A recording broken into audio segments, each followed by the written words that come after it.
വന്ദേ മാതരം, വന്ദേ മാതരം.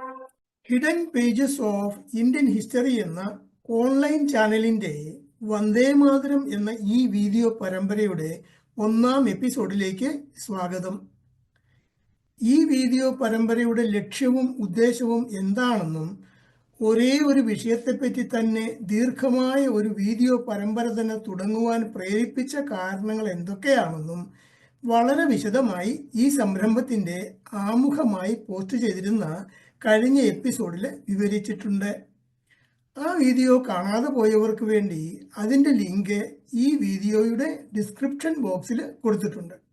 ഭാരതീയ പൈതൃകവും സംസ്കാരവും പ്രൗഢിയും അവയിൽ ഭാരതീയർക്കുള്ള അഭിമാനവും ആ പൈതൃകവും സംസ്കാരവും നിലനിർത്തുവാൻ ഏതറ്റം വരെ പോകാനും ഭാരതീയർക്കുള്ള ദൃഢനിശ്ചയവും ധൈര്യവും ലോകത്തിന് മനസ്സിലാക്കി കൊടുത്ത സ്വാമി വിവേകാനന്ദൻ, നേതാജി സുഭാഷ് ചന്ദ്രബോസ്, ഛത്രപതി ശിവാജി, സർ വല്ലഭായ് പട്ടേൽ, ഝാൻസി റാണി, വീര സവർക്കർ, മഹാറാണി വേലു നാച്ചിയാർ തുടങ്ങിയവരെ പോലെയും 67 വർഷങ്ങളിലെ നീണ്ട കാത്തിരിപ്പിന് ശേഷം വെറും 10 വർഷങ്ങൾ കൊണ്ട് ഭാരതത്തെ 3-ാം ലോക പട്ടിണി നാടുകളുടെ പട്ടികയിൽ നിന്നും ലോകത്തിലെ 3-ാമത്തെ സാമ്പത്തിക സൈനിക ശക്തിയായി ഉയർത്തിക്കൊണ്ടുവരുന്ന കേന്ദ്ര സർക്കാരിന്റെ ഈ സാരഥികളെ പോലെയും ഓരോ ഭാരതീയനും ഭാരതീയൻ എന്നതിൽ 100% അന്തസ്സും പ്രൗഢിയും അഭിമാനവും ഉണ്ടെങ്കിൽ മാത്രമേ ഭാരതീയരെ മുഴുവൻ ഒന്നായി കണ്ട് ലോകം മുഴുവൻ ആദരവോടെ കൈകൂപ്പി ബഹുമാനിക്കുകയും അംഗീകരിക്കുകയും ചെയ്യുകയുള്ളൂ. എന്നാൽ മാതൃഭൂമിയുടെ സത്യസന്ധമായ ചരിത്രം മനസ്സിലാക്കാത്തിടത്തോളം കാലം ആ യഥാർത്ഥ അഭിമാനം ഉണ്ടാകുക എന്നത് അത്ര എളുപ്പമല്ല. അതാണ് ഭാരതീയരിൽ ഭൂരിഭാഗം പേർക്കും സംഭവിച്ചത്. സ്വന്തം രാജ്യത്തിന്റെ പാസ്പോർട്ടും തിരിച്ചറിയൽ കാർഡും കൈവശമുള്ള ഓരോ പൗരനും മാതൃഭൂമിയുടെ യഥാർത്ഥ ചരിത്രവും പൈതൃകവും സംസ്കാരവും എന്താണെന്ന് കൃത്യമായി അറിഞ്ഞിരിക്കേണ്ട കടമയും അതുപോലെ തന്നെ അവകാശവുമുണ്ട്. ആ അറിവ് ഇല്ലാത്തവർക്ക് മാത്രമേ മാതൃഭൂമിയുടെ സമ്പത്ത് മോഷ്ടിച്ച് വിദേശങ്ങളിൽ കൊണ്ടുപോയി നിക്ഷേപിക്കാൻ സാധിക്കൂ. അവർ മാതൃഭൂമിയുടെ നിലനിൽപ്പിന് തന്നെ ഭീഷണിയാണ്. അതിന് എണ്ണിയാൽ തീരാത്ത ഉദാഹരണങ്ങളും ഭാരതത്തിലുണ്ട്. ഹിറ്റ്ലർ ജർമ്മനിയിൽ നടത്തിയ കൊടും ക്രൂരതകളുടെ ചരിത്രം യാതൊരു മറയും ചിറയും ഇല്ലാതെ മിഡിൽ സ്കൂൾ മുതൽ അവിടുത്തെ കുട്ടികളെ പഠിപ്പിക്കുന്നുണ്ട്. ഹിരോഷിമയിലും നാഗസാക്കിയിലും അമേരിക്ക അണുബോംബിട്ട് ലക്ഷക്കണക്കിന് ജനങ്ങളെ കൊന്നു കൊലവിളിച്ച ചരിത്രം 3 വയസ്സിനും മുകളിൽ പ്രായമുള്ള കുട്ടികൾക്ക് പോലും മനസ്സിലാക്കത്തക്ക വിധം തയ്യാറാക്കി ജപ്പാൻകാർക്ക് ലഭ്യമാക്കുന്ന 2 കാർട്ടൂൺ സിനിമകളാണ് tombstones for fireflies, grave of the fireflies ഇവ. അതുകൊണ്ട് തന്നെ അവിടുത്തെ ജനങ്ങളെ പോലെ ദേശാഭിമാനികളും ദേശസ്നേഹികളുമായ പൗരന്മാർ ലോകത്തിൽ തന്നെ ചുരുക്കമാണ്. അതുകൊണ്ട് ഓരോ ഭാരത പൗരനും അവരെപ്പോലെ തന്നെ അഥവാ അവരെക്കാൾ ഒരു പടികൂടെ കൂടുതൽ ദേശാഭിമാനവും ദേശസ്നേഹവും വർദ്ധിക്കുവാൻ തക്കവണ്ണം പ്രേരണ നൽകുന്ന വിധത്തിലാണ് ഈ വീഡിയോ യജ്ഞം തയ്യാറാക്കിയിരിക്കുന്നത്. മുഴുവൻ ഭാരതീയരും നിർബന്ധമായി അറിഞ്ഞിരിക്കേണ്ട, മനഃപ്പാഠമാക്കേണ്ട, ഓർത്തിരിക്കേണ്ട, പ്രഥമദൃഷ്ട്യാ നിസ്സാരമെന്ന് തോന്നിയാലും ഒന്നുകൂടി ചിന്തിച്ചാൽ അതിപ്രധാനമായ ഒരു കാര്യം തന്നെ നിങ്ങൾക്കറിയാമോ എന്ന ചോദ്യത്തിലൂടെ ഈ വീഡിയോ പരമ്പരയുടെ ഈ ആദ്യത്തെ എപ്പിസോഡ് തുടങ്ങാം. നമ്മുടെ മാതൃഭൂമിയുടെ AD 1600 ഒരു ഭൂപടമാണിത്. അഫ്ഗാനിസ്ഥാൻ മുതൽ ശ്രീലങ്ക ഉൾപ്പെടെ സിംഗപ്പൂർ വരെ ആയിരുന്നു അന്ന് ഭാരതത്തിന്റെ വ്യാപ്തി. ഗാന്ധാരം എന്നറിയപ്പെട്ടിരുന്ന ഇന്നത്തെ അഫ്ഗാനിസ്ഥാൻ കൊടും ക്രൂരമായ ഇസ്ലാമിക അധിനിവേശത്തിലൂടെ വേർപെടുത്തുന്നതും വരെ അതും ഭാരതത്തിന്റെ ഭാഗമായിരുന്നു. അത്രമാത്രം വലിയ ഭൂപ്രദേശമായിരുന്ന നമ്മുടെ മാതൃഭൂമിയെ സംബന്ധിച്ചിടത്തോളം ഏറ്റവും പ്രധാനപ്പെട്ട അഥവാ മൂലക്കല്ലുകൾ എന്ന് കരുതാവുന്ന 3 വാക്കുകളാണ് ഭാരതം, ഹിന്ദുസ്ഥാൻ, ഹിന്ദു ഇവ. ഈ വാക്കുകൾ കൊണ്ട് യഥാർത്ഥത്തിൽ എന്താണ് അർത്ഥമാക്കുന്നതെന്ന് നമ്മളെ സ്കൂളിൽ ചേർത്ത കാലത്ത് 1-ാം ക്ലാസ്സിൽ നിന്നും 2-ാം ക്ലാസ്സിലേക്ക് ജയിപ്പിക്കുന്നതിന് മുൻപെങ്കിലും മനഃപ്പാഠമായി പഠിപ്പിക്കേണ്ടതായിരുന്നില്ലേ? ഈ വാക്കുകളുടെ കൃത്യമായ നിർവചനം അറിയാവുന്ന ഭാരതീയർ എത്ര ശതമാനം ഉണ്ടാവും? യേശുക്രിസ്തുവും പ്രവാചകൻ മുഹമ്മദും ജനിക്കുന്നതിന് ആയിരക്കണക്കിന് വർഷങ്ങൾ മുൻപ് എല്ലാ മേഖലകളിലും ലോകത്തിലെ ഏറ്റവും സമ്പന്നമായിരുന്ന ഭാരതത്തിലെ ഋഷി ശ്രേഷ്ഠന്മാർ രേഖപ്പെടുത്തി വെച്ചിരുന്ന ആ നിർവചനങ്ങൾ ഇവയാണ്. ഹിന്ദുസ്ഥാൻ എന്താണ് നിർവചനം അഥവാ അർത്ഥം? ഹിമാലയം സമാരഭ്യ യാവത് ഇന്ദു സരോവരം തം ദേവനിർമ്മിതം ദേശം ഹിന്ദുസ്ഥാനം, തം ദേവനിർമ്മിതം ദേശം ഹിന്ദുസ്ഥാനം പ്രചക്ഷതേ. മലയാളത്തിൽ പരിഭാഷപ്പെടുത്തിയാൽ ഹിമാലയം മുതൽ ഇന്ത്യൻ മഹാസമുദ്രം വരെ വ്യാപിച്ചു കിടക്കുന്ന ഈശ്വരനിർമ്മിതമായ ഭൂപ്രദേശം ഹിന്ദുസ്ഥാൻ എന്നറിയപ്പെടുന്നു അഥവാ വിളിക്കപ്പെടുന്നു. ഇനി ഹിന്ദു എന്താണ് ഹിന്ദു എന്ന വാക്കുകൊണ്ട് ഉദ്ദേശിക്കുന്നത്? അതൊരു മതമല്ല, മതത്തെ ഉദ്ദേശിച്ചല്ല പറയുന്നത്. ഇതാണ് അതിന്റെ അർത്ഥം അഥവാ നിർവചനം. അസിന്ധോ സിന്ധു പര്യന്തം യസ്യ ഭാരതഭൂമിക തം മാതൃഭൂ പിതൃഭൂ ചൈവ സ വൈ ഹിന്ദുരിതി സ്മൃത. അസിന്ധു സിന്ധു പര്യന്തം, അതിന്റെ അർത്ഥം നേരത്തെ പറഞ്ഞതുപോലെ ഹിമാലയം മുതൽ ഇന്ത്യൻ മഹാസമുദ്രം വരെ വ്യാപിച്ചു കിടക്കുന്ന ഭാരതഭൂമിക അഥവാ ഭാരതഭൂമി, അത് തന്റെ മാതൃഭൂമിയും പിതൃഭൂമിയുമാണെന്ന് വിശ്വസിക്കുന്നവരാരോ അവരാണ് ഹിന്ദു എന്ന് ഓർമ്മിക്കുക. സ വൈ ഹിന്ദുരിതി സ്മൃത. അതേ നിർവചനം തന്നെ ഒന്നുകൂടി വിപുലപ്പെടുത്തി നാരദ മഹർഷി രേഖപ്പെടുത്തിയിരിക്കുന്നത് ഇങ്ങനെയാണ്. അസിന്ധോ സിന്ധു പര്യന്തം യസ്യ ഭാരതഭൂമിക, നേരത്തെ പറഞ്ഞ പോലെ തന്നെ തം മാതൃഭൂ പിതൃഭൂ യജ്ഞഭൂ കർമ്മഭൂ പുണ്യഭൂ ചൈവ സ വൈ ഹിന്ദുരിതി സ്മൃത. അതായത് മേൽപ്പറഞ്ഞ ഭാരതഭൂമി തന്റെ മാതൃഭൂമിയും പിതൃഭൂമിയും യജ്ഞഭൂമിയും കർമ്മഭൂമിയും പുണ്യഭൂമിയും ആണെന്ന് കരുതുന്ന ആ വ്യക്തികൾ ആരോ അവരെ ഹിന്ദു എന്നറിയപ്പെടുന്നു. സവൈ ഹിന്ദു രീതി സ്മൃത. ഈ നിർവചനങ്ങൾ ഓർത്തിരിക്കാൻ ഓരോ ഭാരതീയനും കടമയില്ലേ? ഇവ ഭാരതീയരുടെ മനസ്സിൽ എന്നും മാറ്റൊലിക്കൊണ്ടിരുന്നെങ്കിൽ 1947 ഭാരതം 4 കഷ്ണങ്ങളായി വെട്ടിമുറിക്കപ്പെടുമായിരുന്നു. എന്തുകൊണ്ട് ഈ നിർവചനങ്ങൾ സ്കൂളുകളിൽ നമ്മെ പഠിപ്പിച്ചില്ല, ഇന്നും പഠിപ്പിക്കുന്നില്ല?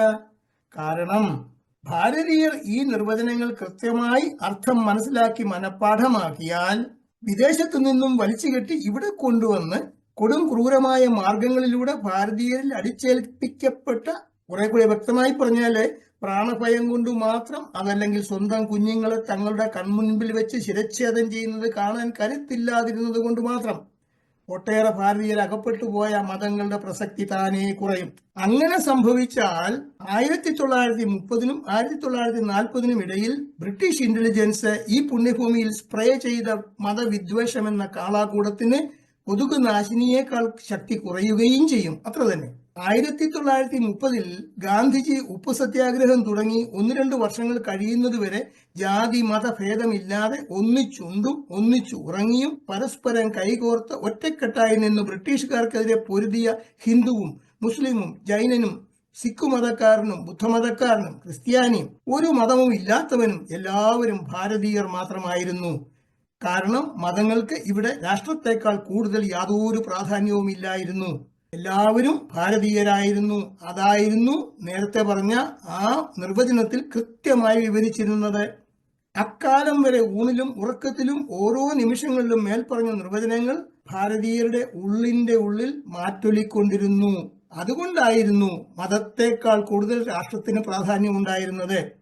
എന്നാൽ 1930 മുതൽ 1940 വരെയുള്ള 10 വർഷങ്ങളിൽ അധികാരത്തിന്റെയും സ്വാർത്ഥതയുടെയും തിമിരം ബാധിച്ചവരും അക്കാരണത്താൽ തന്നെ ബ്രിട്ടീഷ് ഇന്റലിജൻസ് വലിച്ചെറിയാൻ ഓങ്ങിയ അപ്പകർഷണങ്ങൾ കണ്ട് പാലാട്ടിക്കൊണ്ട് അവരുടെ പിണിയാളുകളായി തീർന്നവരും സ്വാർത്ഥലാഭത്തിനായി പെറ്റമ്മയെ കൂടി ലേലം ചെയ്ത് വിൽക്കുവാൻ മടിയില്ലാത്തവരുമായിരുന്ന ചിലരുടെ ഒത്താശയോടും മൗന സമ്മതത്തോടും കൂടി കൃത്രിമമായി ഊതിപ്പെരിപ്പിച്ച, ചുരുക്കി പറഞ്ഞാൽ ഇപ്പോഴത്തെ മണിപ്പൂർ പോലുള്ള പല കോലാഹലങ്ങളിലും പെട്ട് അതുവരെ ഭാരതീയരുടെ മനസ്സിൽ മാറ്റൊലിക്കൊണ്ടിരുന്ന മേൽപ്പറഞ്ഞ നിർവചനങ്ങൾക്ക് വ്യക്തത നഷ്ടപ്പെട്ടു. അവ സാവകാശം ആ കോലാഹലങ്ങളിൽ ലയിച്ചില്ലാതെയാവുകയും അതുവരെ ഏകോദര സഹോദരങ്ങളായി പരസ്പരം കൈകോർത്ത് ബ്രിട്ടീഷുകാരുടെ പൊരുതിയ പാവം ഭാരതീയർക്ക് വന്ദേ മാതരം എന്ന ആ ഗായത്രി മന്ത്രത്തോടൊപ്പം അവരുടെ ലക്ഷ്യബോധവും നഷ്ടപ്പെടുകയും ചെയ്തു. അതോടെ ബ്രിട്ടീഷ് ഇന്റലിജൻസ് ഇവിടെ സ്പ്രേ ചെയ്ത കാളാകൂടത്തിന്റെ വിഷബാധയേറ്റ് ഭ്രാന്തിളകി പരസ്പരം കൊലവിളിയുമായി അവർ പേപ്പട്ടികളെ പോലെ തെരുവുകളിൽ തമ്മിൽ കടിച്ചു കീറാൻ തുടങ്ങുകയും അങ്ങനെ ഡിവൈഡ് ആൻഡ് ഡിസ്ട്രോയ് എന്ന ബ്രിട്ടീഷ് ചതിവ് ഫലിക്കുകയും ചെയ്തു. അതുകൊണ്ട് മാത്രമല്ലേ 1947 ഭാരതം 4 കഷ്ണങ്ങളായി വെട്ടിമുറിക്കപ്പെട്ടത്? മനഃപൂർവ്വം നമ്മിൽ നിന്നും മറച്ചു വയ്ക്കപ്പെട്ട ചരിത്രരേഖകൾ പഠിച്ചു നോക്കിയാൽ ഈ പച്ച സത്യം വ്യക്തമാകും.